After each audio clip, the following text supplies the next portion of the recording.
Hi, my name is Heather Holm, and I'm a quantum healing practitioner in Nova Scotia, Canada. I had a very interesting session the other day, and with permission of my client, I'd like to share the session with you. I'm going to read it this way because it was a rather long session. So this way the video will be much shorter if I basically read you the transcript. We typically start with a past life. It doesn't always happen, but in this session, the client found herself standing in a city. She says, I'm just seeing what looks like a rose quartz crystal. It's large. It seems to be encased in some kind of a metal stand. It's outside in what seems to be a city. It seems that there are mountains beyond the city. The rose quartz crystal is about eye level. It's like a standing lamp, not lit up, just there, just sitting on this metal stand. It's brilliant. It's light pink like a rough crystal, not cut and polished. It's natural. It's just beautiful. It signifies to me that this is somehow important to this place. Just the fact that there is this sort of a thing in a place conveys the consciousness that these things are important to have in this city. So I asked her what her body looked like, what it was like. The feet look human, Caucasian, seem to be wearing very delicate sandals, delicate bone structure, very feminine. What else are you wearing, I asked. Seems to be flowy clothes, like a dress or robes, very light and ethereal. And there was a snake-shaped golden bracelet with two brilliant blue gems at either end on her wrist. It's golden. They're so brilliant, like aquamarine. So I asked her to look around at the buildings, and she noticed a particular building made of a sandstone-like material, smooth and warm with a pink hue. And then when we looked for the place where she lived, she said it's a really cute little house. It's roundish, no sharp edges. It sits just like the other building, only smaller. It's very smooth and has that pink hue to it. So she went through the door, which was round and wooden. Everything had a soft, round shape to it. So stepping inside the house, she said the inside is the same way. It's all smooth, like sandstone, round archways to the ceiling. The walls are smooth. Everything is smooth, warm, and comfortable. And there was a shelf near the entrance, like a bookshelf. And the one object that drew her attention there was a white quartz ball, perfectly polished, sitting in a little metal dish or stand. And there were other rooms in the house, and there seemed to be a visitor in the house, but not someone who lived there. When she eats, she would go to an area toward the back of this little house outdoors in the garden, a nice little garden-like space behind the house. And there was a tree with white flowers. She would normally eat alone, so this was her home. Very beautiful, very warm. So, asking her what she does in the course of a day, she said, it's very relaxed. Life is slow-paced. It's no rush. Everything is in its proper timing. There's no grind to the lifestyle. There's no urgency. There's abundance. So there isn't a typical work day, as you would call it. Her work was helping raise consciousness, keeping the consciousness raised in this place. How do you do that? I asked. The ability to attune to higher consciousness, the divine consciousness, and to be a beacon for this society, to make sure that it stays high vibrational. I asked, do you do this in an interaction with others or meditating? She said, it's simply a gift that some have, an open dialogue or something. It's like an ability to tap into source energy, and for that to affect the consciousness of all who live in the city.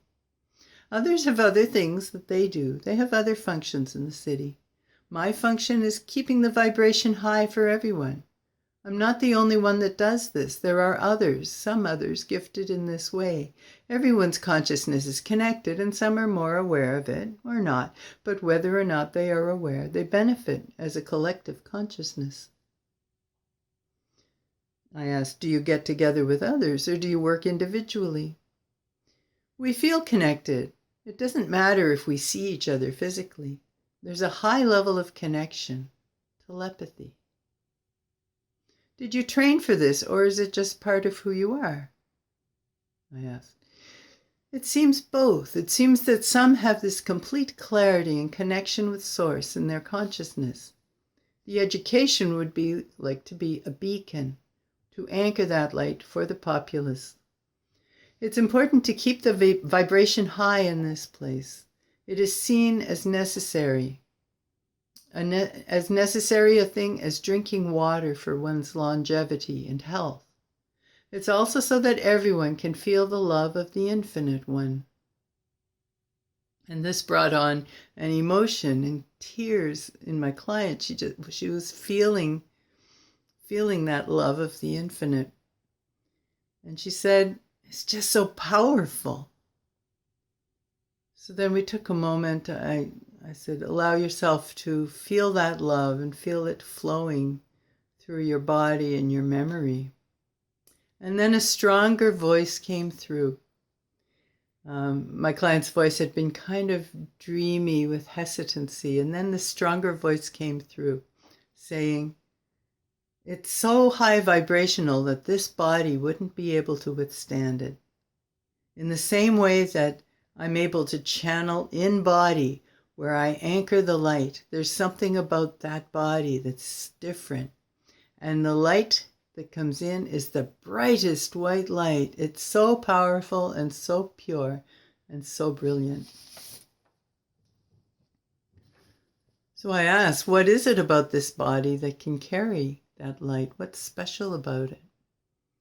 Much higher vibrational, less dense, much less dense. What density or dimension, if that makes any sense to you? That body would be 7th density. Is the city 7th density? I asked. 6th to 7th. So she's keeping it connected with 7th? Yes, it's approaching 7th. Is this on Gaia? On the Earth? No. Another planet. Where is this place? And she says, I see it like starting with A, Altaris, something like that. And there is a star, Altaris is a star system. And what is the relationship to my client's present life? And there was a laugh. She's repeating the same thing. This society approaches 7th, and Gaia is approaching 5th. She knows this on a deeper level. She's a frequency holder. She's here to help the push, help the consciousness with ascension in the same way. So I asked, does she need to do anything to fill this role in her current life? Remove blockages. So, one is stay away from negative people. In particular, her father. Now, my client grew up with a narcissistic, emotionally abusive father, and that was that was something that came out in our interview in the discussion before the session. But to keep her distance. Also, from anyone who drinks alcohol or smokes or does low vibrational activities, anyone with harsh energy, these are distractions. She's very sensitive. They will derail her in unnecessary ways. She needs to be careful of wasting time. They will only hinder her ability to stay in alignment with herself and with Source. She doesn't benefit from these relationships. So I asked, what was the purpose of being born to that particular father? So there was a long pause, and I took her into deeper relaxation. And she said, I'm seeing someone stuck in darkness. afraid, terrified. He's completely in the dark, and he feels vulnerable, as if he's blind. He could be struck anywhere at any time. It's almost like an innocence, a very pitiful state, someone who never had control. And she had told me that her father's father had been the same with him. He was a narcissist and abusive. He has to control. It's like a fear of death. So fearful. So where is that fear coming from, I asked? In having no control, having chaos around him, being hurt, having no control and having no protection. Is there anything we can do to help him today, I asked. Is this something that my client is called to do to help him? She can show him their stillness. This is only ego. She can be an example to him when she's in her own stillness and she's centered. It transmits information that's better understood than words. He'll be able to pick this up energetically. He will understand this intuitively in a way that will help him to not be afraid. But she does not need to fix him. The best action is to be an example. So I ask, can she maintain that stillness when she's with him? Keep interaction to a bare minimum. And when you're in his presence, stand in your stillness. Stillness bridges the mind. It goes above all fear. It will calm him. It will show him an example. And that is for her protection as well, to stand in her stillness when she's around negative people, but to minimize negative interaction. So then I asked about what the blockages in her looked like, coming from that growing up with a father like that. And the higher self identified these blockages as they looked like blades that were stuck in her chest, her heart chakra, her throat chakra, as if someone has stuck blades into the chakras for speaking the truth for her. The heart is vulnerability and speaking the truth in the throat chakra, so these blades were keeping her from speaking her own truth. These are projections, his projections. And then we had a bathroom break and came back to the session. So the visualization of these projections from her father was as blades, and there were a thought form that he had projected into her. So I asked to speak to the thought form. This is something that we can do. We can talk to the thought form. And I asked, what is your purpose? Safety. To make her feel safer, or her father? To make her father feel safer. Is it working? No, it will never be enough. So I asked if these thought forms were ready to be transformed into something positive and return to the source of the thought form. And they said yes. The voice of this thought form said yes, to change into compassion. So then we did visualization, and we used the image of rose quartz and an actual rose quartz piece as well, to bring light in through her crown to change these thought forms into compassion and to send them back to her father as compassion transformed, and to send them with the power of the heart. And then her higher self said they must transform from self-loathing. So this was something that these thought forms from her father had resulted in for her, self-loathing. So hating oneself because others hate. And is this useful, I asked? It's an illusion. It's unnecessary. So this was another thought form of self-loathing. So I asked to speak to the thought form of self-loathing. It's afraid of the light. So I asked to speak with the thought form with respect and honor as a thought form that was a response that my client had made to the situation that she was in as a child. So I invited the self-loathing to speak and tell me its point of view, with honor, as a thought form, as a response that the client had made to the situation that she was in as a child. What do you want? Separation. From what? Everything. What does that give you? Darkness, a place where there's no connection. How does that feel? Uncomfortable, because there's no connection to life. So you never really can cut yourself off completely, can you? No. And I inquired about the shape of this thought form. Like a small pressurized volcanic black rock, shattered.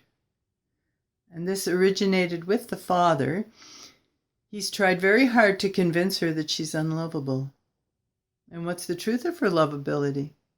She's extremely lovable, extremely capable of sharing love and caring for others. This is more illusions, more lies. How can we dispel these illusions and lies? How can we feel the truth of your lovability? Through the breath.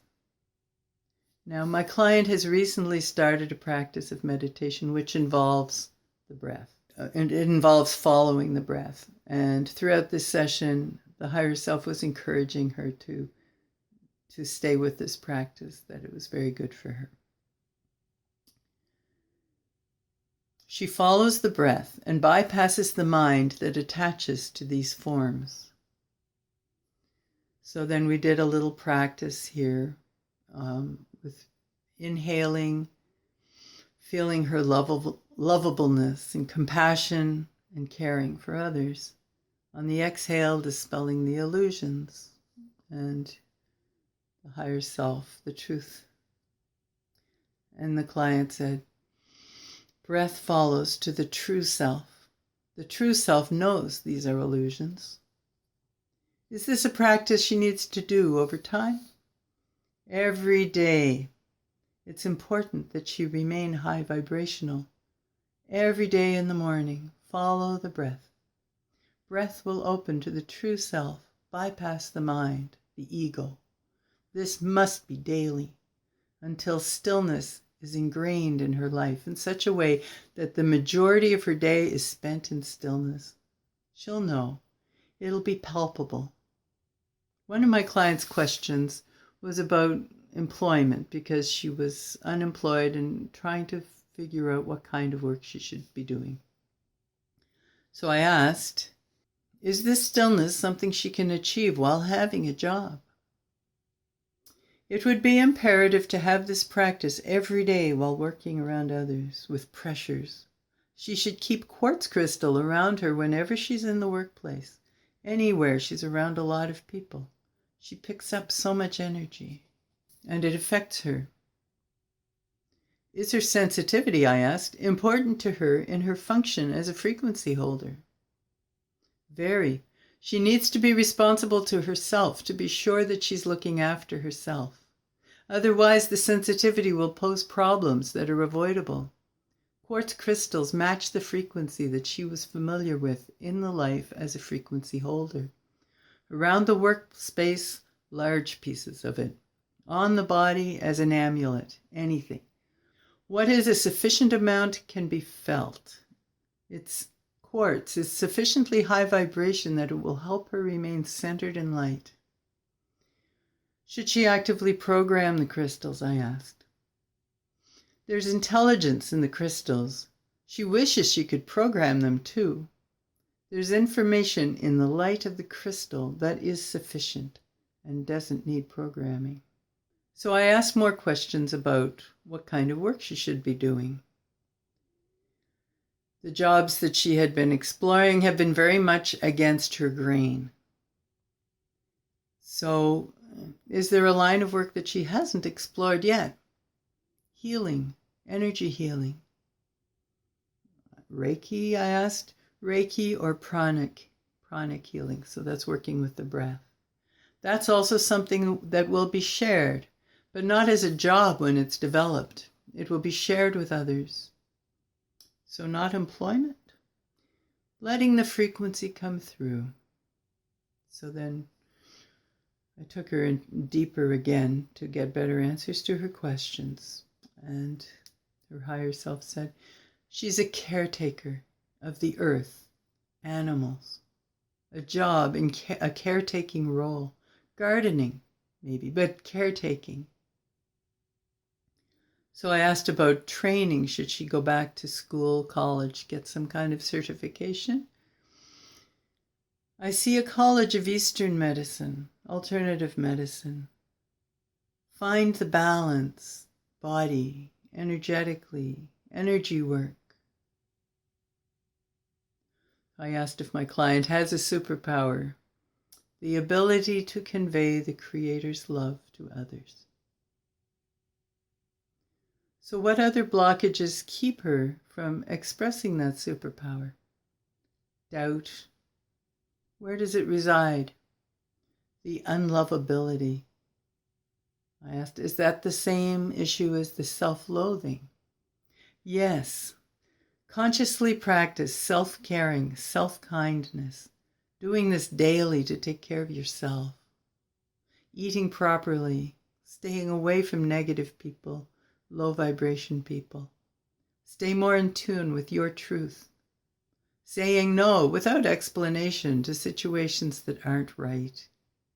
This kind of self-care, compassion for self, will be reflected outward as well. Learning to love oneself. So I asked about anxiety. She's been dealing with anxiety that is very strong at times, that she feels it in her gut. So I asked her higher self to take a look at her solar plexus. It's out of control, unhealthy, constantly going. It's aggravated. What's aggravating it? I asked. Influences of the world, such as fourth dimensional entities. Are they attached to her solar plexus? They're all around her. What draws them to her? Her light. They seek to shut her down. And what connection do they have with her? Influencers. May I speak to one of these fourth dimensional entities? So I invited one of the entities to move up and speak and to tell me about itself. What are you looking for? We don't wish for ascension, they said. You don't want to ascend yourselves, I asked, or you don't want the earth to ascend? Both. Well, the earth's ascending. This is happening. Why don't you want to ascend yourself? We aren't capable. Tell me about yourself. Where are you from? You call it the lower realms. Who told you that you weren't capable? And the entity said, or the voice coming through the client, there is no connection with God. Who told you that? We wish to stay here. In the lower realms? In the lower realms. You find it comfortable there? Yes. What makes it comfortable? What is known? They said. Even if it's dark, there's no connection with God. So you can see this is not my client speaking. The voice that had previously come through my client was very connected to God, very connected to the infinite source, whatever you call it. But this voice coming through now says there's no connection with God. This is not the client's voice. So you've cut yourself off from connection with God, I said. It is simply that way. In the lower realms, I asked? Yes. So then I said, all souls, even in the lower realms, can make the choice for the light. We are all sparks of the Creator. You were created. You exist. If you exist, you were created. If you were created, then you came from the Creator. If you have consciousness, you have a spark of light inside you. It's there, even if it's covered with mud. I invite you to look inside yourself and find that tiny spark, because there's help for you to connect you with God. And I invite Archangel Michael to help you find that spark. What draws you to my client? Potential. You have that potential within yourself, I said. What makes her open to your influence? She's not fully aware that we are here influencing. How many of you are there? 7. And how long have you been hanging around her? When did you step in? When she went through a painful betrayal and her heart was hurt. She was 35. Did you have a human body yourself once? Yes. 1936. And this entity had been injured, killed with a knife in the stomach. So it's typical that they will attach to a place in the client's body where they had been injured, killed themselves. So why did you not go to the light then? Got lost. God didn't come. But do you know, I asked, do you know that God is inside each one of you, through your heart, inside you? You were expecting God to come to you, but you have God inside yourself, the part of you that knows the direction home. I was lost. I'm so sorry you got lost. Would you like me to help you find your way home? There is no God. So clearly this entity needed some help. So I said, I would like to invite Archangel Michael and his hosts of angels to come and surround you in a mesh, a web of golden light, a cocoon of golden light, and allow him to help you find that source of life within yourself, your light of consciousness, and to surround all 7 of you with love and light, and to help you find that light within your own selves, all of you. And tell me when you start to get a glimmer of it. Look within. That consciousness that's simply aware of who you are, that part of you that remembers. Tell me when you see it. I see it. What does it look like? How does it feel? White light. Polish it off a bit. How about your buddies? And then there was a turning point, and my client mentioned it afterwards. She mentioned this. She recalled it. Things just lightened up suddenly. And there was laughter. It's truth. It's in them too. Can you see it in each other? Yes, there's no hiding, and it's quite silly, like saying one thing, but the truth is in front of you. It's funny. They look silly, and they're laughing. I said, laughing lightens the heart too.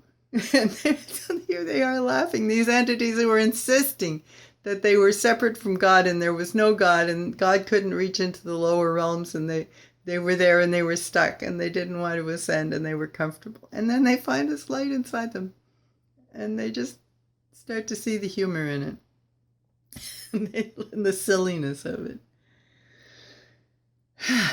So, are you ready to go to the light then? I asked. Yes. Would you like to tell the client anything before you go? Remember this. Duality is an illusion. So they themselves found their way out of that illusion of duality. So I asked the brothers, I call them the brothers now, are you ready to go now with Archangel Michael? Yes. Can you see him? Yes. What does he look like? And I loved asking this question, what does he look like? A large angel, wearing a blue robe, blonde hair, very strong.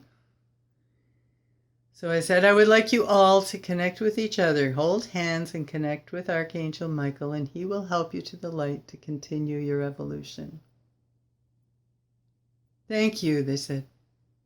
You're so welcome, I said. So then I sent them off with a blessing and said goodbye. and asked the client's higher self to flood her solar plexus with light and fill all the spaces with that infinite love where the brothers had been, the lost brothers, every cell, every space. And I asked Archangel Raphael to heal that with his beautiful emerald green light, to heal the solar plexus and restore it to optimal function, and asked them to tell me if there was anything else that was impeding it.